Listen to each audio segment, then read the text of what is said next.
Hi friends, ನಿಮಗೆಲ್ಲ ಮತ್ತೊಂದು ವಿಡಿಯೋಗೆ ಸ್ವಾಗತ. ಫ್ರೆಂಡ್ಸ್, ಕರ್ನಾಟಕ ರಾಜಕೀಯದಲ್ಲಿ ಮತ್ತೆ ಭಾರಿ ಸಂಚಲನ ಮೂಡಿದೆ. ರಾಜ್ಯ ರಾಜಕೀಯ ವಲಯದಲ್ಲಿ ಮುಖ್ಯಮಂತ್ರಿ ಬದಲಾವಣೆಯ ಚರ್ಚೆಗಳು ಮತ್ತೆ ಮುನ್ನೆಲೆಗೆ ಬಂದಿರುವ ಬೆನ್ನಲ್ಲೇ ಮುಖ್ಯಮಂತ್ರಿ ಸಿದ್ದರಾಮಯ್ಯ ಮತ್ತು ಉಪಮುಖ್ಯಮಂತ್ರಿ ಡಿಕೆ ಶಿವಕುಮಾರ್ ಅವರು ದಿಢೀರೆಂದು ದೆಹಲಿಗೆ ಪ್ರಯಾಣ ಬೆಳೆಸಿ ಕಾಂಗ್ರೆಸ್ ಹೈಕಮಾಂಡ್ನ ನಾಯಕರನ್ನ ಭೇಟಿಯಾಗಿದ್ದಾರೆ. ಈ ಹೈಕಮಾಂಡ್ ಭೇಟಿಯ ಹಿಂದಿನ ಅಸಲಿ ಕಾರಣವೇನು? ಖುದ್ದು ಮುಖ್ಯಮಂತ್ರಿಗಳೇ ಹೈಕಮಾಂಡ್ ಎದುರು ಹಾಜರಾಗಲು ಕಾರಣವೇನು? ಮುಖ್ಯಮಂತ್ರಿ ಬದಲಾವಣೆಯ ಬಗ್ಗೆ ಚರ್ಚೆಗಳು ನಡೆದಿದ್ಯಾ? ಅಧಿಕಾರ ಹಂಚಿಕೆ ಸೂತ್ರವೇನು? ಹೈಕಮಾಂಡ್ನ ನಿರ್ಧಾರವೇನು? ರಾಜ್ಯ ಸರ್ಕಾರದ ಬೆಳವಣಿಗೆ ಹಾಗೂ ಮುಖ್ಯಮಂತ್ರಿ ಬದಲಾವಣೆಯ ಬಗ್ಗೆ ಇವತ್ತಿನ ಈ ಒಂದು ವಿಡಿಯೋದಲ್ಲಿ ನೋಡ್ತಾ ಹೋಗೋಣ ಬನ್ನಿ. ಫ್ರೆಂಡ್ಸ್, ಕರ್ನಾಟಕದಲ್ಲಿ ಕಾಂಗ್ರೆಸ್ ಸರ್ಕಾರವು ಅಧಿಕಾರಕ್ಕೆ ಬಂದು ಆಡಳಿತದ ಅರ್ಧಾವಧಿಯ ಮೈಲುಗಲ್ಲನ್ನ ಸಮೀಪಿಸ್ತಾ ಇರುವ ಹಿನ್ನೆಲೆಯಲ್ಲಿ ಮುಖ್ಯಮಂತ್ರಿ ಸಿದ್ದರಾಮಯ್ಯ ಮತ್ತು ಉಪಮುಖ್ಯಮಂತ್ರಿ ಡಿಕೆ ಶಿವಕುಮಾರ್ ನಡುವಿನ ನಾಯಕತ್ವ ಬದಲಾವಣೆಯ ಕುರಿತು ಚರ್ಚೆಗಳು ಶುರುವಾಗಿದೆ. ಈ ಆಂತರಿಕ ಬಿಕ್ಕಟ್ಟು ನವೆಂಬರ್ ಕ್ರಾಂತಿ ಎಂಬ ಹೆಸರಿನಲ್ಲಿ ರಾಜಕೀಯ ವಲಯಗಳಲ್ಲಿ ಮತ್ತು ಮಾಧ್ಯಮಗಳಲ್ಲಿ ಪ್ರಚಾರವನ್ನ ಪಡೆದುಕೊಳ್ತಾ ಇದೆ. ಉಭಯ ನಾಯಕರು ದೆಹಲಿಗೆ ಪದೇ ಪದೇ ಭೇಟಿಯನ್ನ ನೀಡುತ್ತಾ ಇರುವುದು ರಾಜಕೀಯ ಚರ್ಚೆ ಹೆಚ್ಚಾಗುವಂತೆ ಮಾಡ್ತಾ ಇದೆ. ಸಿಎಂ ಸಿದ್ದರಾಮಯ್ಯ ಅವರ ದೆಹಲಿ ಭೇಟಿಯ ಪ್ರಮುಖ ಅಧಿಕೃತ ಉದ್ದೇಶ ಆಡಳಿತಾತ್ಮಕ ಮತ್ತು ಅಭಿವೃದ್ಧಿ ವಿಷಯಗಳ ಕುರಿತಾಗಿತ್ತು.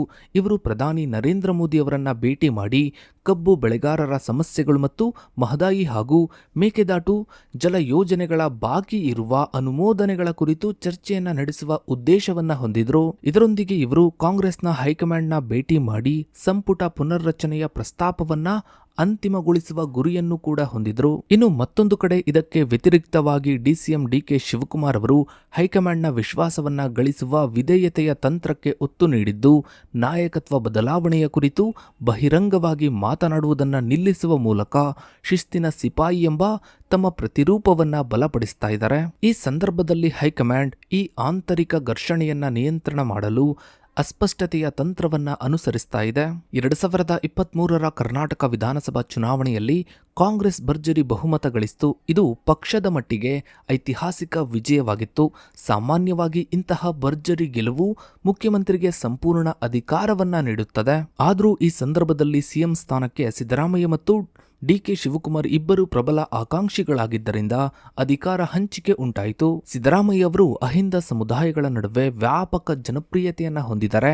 ಇನ್ನು ಮತ್ತೊಂದು ಕಡೆ ಡಿಕೆ ಶಿವಕುಮಾರ್ ಅವರು ಪಕ್ಷದ ಸಂಘಟನಾತ್ಮಕ ಶಕ್ತಿ ಮತ್ತು ಆರ್ಥಿಕ ಬೆಂಬಲದ ಮೇಲೆ ಬಲವಾದ ನಿಯಂತ್ರಣವನ್ನ ಹೊಂದಿದ್ದಾರೆ. ಈ ಸಮಬಲದ ಕಾರಣದಿಂದಾಗಿ ಹೈಕಮಾಂಡ್ಗೆ ಇದರಲ್ಲಿ ಯಾರನ್ನ ಚೂಸ್ ಮಾಡಬೇಕು ಅನ್ನೋ ಬಗ್ಗೆ ಸಾಕಷ್ಟು ಗೊಂದಲ ಕೂಡ ಉಂಟಾಗಿತ್ತು. ಈ ಕಗ್ಗಂಟನ್ನು ಬಗೆಹರಿಸಲು ಹೈಕಮಾಂಡ್ 2.5 ವರ್ಷಗಳ ಅಧಿಕಾರ ಹಂಚಿಕೆ ಸೂತ್ರವನ್ನ ರೂಪಿಸಿತು.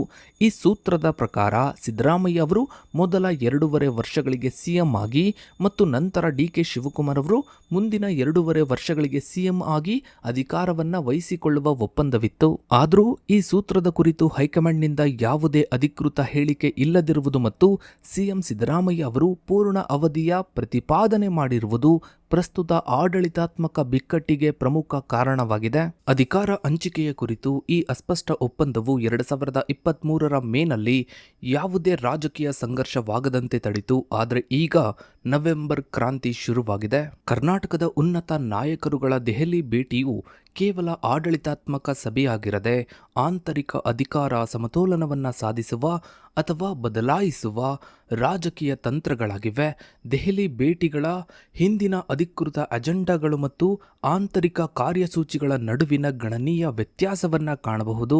ಮುಖ್ಯಮಂತ್ರಿ ಸಿದ್ದರಾಮಯ್ಯ ಅವರ ದೆಹಲಿ ಪ್ರವಾಸವು 2 ಪ್ರಮುಖ ಆಯಾಮಗಳನ್ನು ಹೊಂದಿತ್ತು.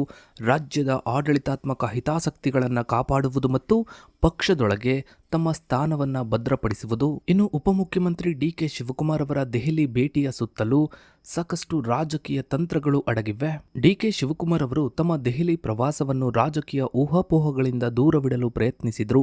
ತಮ್ಮ ಭೇಟಿ ಸಂಪೂರ್ಣವಾಗಿ ಖಾಸಗಿಯಾಗಿದೆ ಮತ್ತು ಹಿರಿಯ ನಾಯಕಿ ಅಂಬಿಕಾ ಸೋನಿ ಅವರಿಗೆ ಸಾಂತ್ವನ ಹೇಳಲು ಹೋಗಿದ್ದಾಗಿ ಅವರು ಸ್ಪಷ್ಟಪಡಿಸಿದರು. ಆದರೂ ಇವರು ದೆಹಲಿಯಲ್ಲಿದ್ದಾಗ ಕಾಂಗ್ರೆಸ್ ಹೈಕಮಾಂಡ್ನ ಸದಸ್ಯರು ಮತ್ತು ಎಐಸಿಸಿ ಅಧ್ಯಕ್ಷ ಮಲ್ಲಿಕಾರ್ಜುನ್ ಖರ್ಗೆ ಅವರನ್ನ ಭೇಟಿಯಾಗಿದ್ದಾರೆ. ಡಿಕೆ ಶಿವಕುಮಾರ್ ಅವರ ಆಂತರಿಕ ಕಾರ್ಯಸೂಚಿಯು ಸಿಎಂ ಸಿದ್ದರಾಮಯ್ಯ ಅವರ ಸಂಪುಟ ಪುನರ್ರಚನೆಯ ಪ್ರಸ್ತಾವನೆಯನ್ನು ವಿರೋಧಿಸುವುದಾಗಿತ್ತು.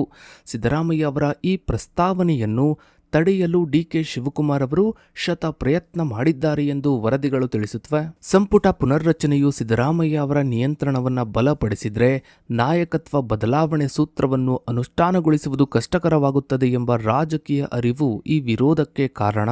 ನಾಯಕತ್ವ ಬದಲಾವಣೆಯ ಕುರಿತು ಮಾಧ್ಯಮಗಳು ಪ್ರಶ್ನಿಸಿದಾಗ ಡಿಕೆ ಶಿವಕುಮಾರ್ ಅವರು ಜಾಣ್ಮೆಯ ಪ್ರತಿಕ್ರಿಯೆಯನ್ನ ನೀಡಿದ್ರು. ನಾಯಕತ್ವ ಬದಲಾವಣೆಯ ಬಗ್ಗೆ ನನಗೇನು ಗೊತ್ತಿಲ್ಲ, ಸಿಎಂ ಹತ್ರನೇ ಕೇಳಿ ಅಂತ ಅವರು ಹೇಳಿದ್ರು. ಈ ಹೇಳಿಕೆಯು ಹೈಕಮಾಂಡ್ನೊಂದಿಗಿನ ಆಂತರಿಕ ಚರ್ಚೆಗಳ ಕುರಿತು ಮೌನವನ್ನು ಕಾಪಾಡಿಕೊಳ್ಳುವ ಮೂಲಕ ಪಕ್ಷದ ಶಿಸ್ತನ್ನು ಪ್ರದರ್ಶಿಸುವ ಸ್ಪಷ್ಟ ತಂತ್ರವಾಗಿದೆ. ಪಕ್ಷದ ಶಿಸ್ತಿನ ಸಿಪಾಯಿ ಎಂದು ತಮ್ಮನ್ನು ಪದೇ ಪದೇ ಹೇಳಿಕೊಳ್ಳುವ ಮೂಲಕ ಇವರು ಹೈಕಮಾಂಡ್ಗೆ ತಮ್ಮ ವಿಧೇಯತೆಯನ್ನ ಸಾಬೀತುಪಡಿಸಲು ಪ್ರಯತ್ನಿಸ್ತಾ ಇದ್ದಾರೆ.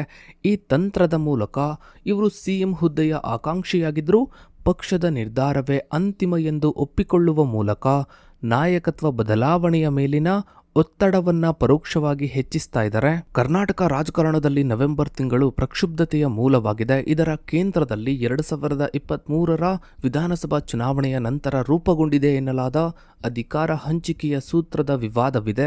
ಈ ಆಂತರಿಕ ಒಪ್ಪಂದದ ಹೊರತಾಗಿಯೂ ನಾಯಕರುಗಳ ಬಹಿರಂಗ ಹೇಳಿಕೆಗಳು ಪರಿಸ್ಥಿತಿಯನ್ನು ಮತ್ತಷ್ಟು ಸಂಕೀರ್ಣಗೊಳಿಸಿದೆ. ಸಿದ್ದರಾಮಯ್ಯ ಅವರು ಈ ಅಧಿಕಾರ ಹಂಚಿಕೆ ಸೂತ್ರದ ಬಗ್ಗೆ ತಮಗೆ ಯಾವುದೇ ಮಾಹಿತಿ ಇಲ್ಲ ಎಂಬ ನಿಲುವನ್ನು ಸ್ಪಷ್ಟವಾಗಿ ಪ್ರದರ್ಶಿಸಿದ್ದಾರೆ.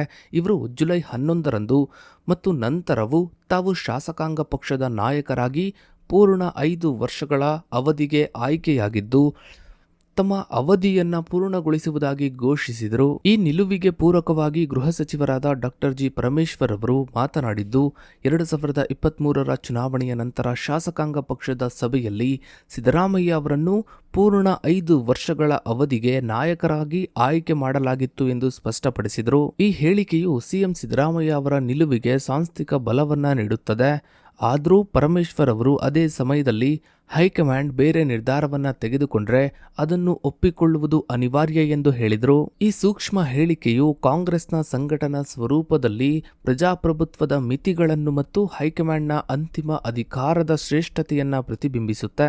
ಇನ್ನು ಮತ್ತೊಂದು ಕಡೆ ಡಿಕೆ ಶಿವಕುಮಾರ್ ಅವರು ಸಿಎಂ ಹುದ್ದೆಯ ಕುರಿತು ಚರ್ಚೆಗಳನ್ನು ನಿಲ್ಲಿಸಲು ತಮ್ಮ ಬೆಂಬಲಿಗರಿಗೆ ಸೂಚನೆಯನ್ನ ನೀಡಿದ್ದು, ಕುಣಿಗಲ್ ಶಾಸಕ HD ರಂಗನಾಥ್ ಸೇರಿದಂತೆ ಇತರರಿಗೆ ಈ ವಿಷಯದ ಬಗ್ಗೆ ಮಾತನಾಡದಂತೆ ನೋಟಿಸನ್ನ ನೀಡಲಾಯಿತು. ಇವರು ಪದೇ ಪದೇ ತಮ್ಮನ್ನು ಪಕ್ಷದ ಶಿಸ್ತಿನ ಸಿಪಾಯಿ ಎಂದು ಕರೆದುಕೊಂಡು ಹೈಕಮಾಂಡ್ ನಿರ್ಧಾರಕ್ಕೆ ಬದ್ಧರಾಗಿರುವುದಾಗಿ ಹೇಳುವ ಮೂಲಕ ಆಂತರಿಕವಾಗಿ ಅಧಿಕಾರ ಹಸ್ತಾಂತರಕ್ಕೆ ಒತ್ತಾಯ ಹೇರಿದ್ರು.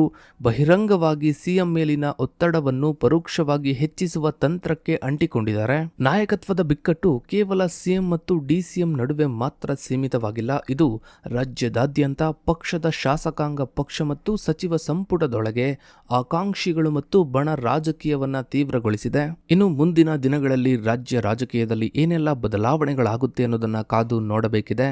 ಸೊ ಫ್ರೆಂಡ್ಸ್, ಇದಾಗಿತ್ತು ಇವತ್ತಿನ ಈ ಒಂದು ವಿಡಿಯೋದ ಬಗ್ಗೆ ನಿಮ್ಮ ಅನಿಸಿಕೆ ಅಭಿಪ್ರಾಯಗಳನ್ನು ತಪ್ಪದೆ ಕಮೆಂಟ್ ಸೆಕ್ಷನ್ ಅಲ್ಲಿ ಕಮೆಂಟ್ ಮಾಡಿ.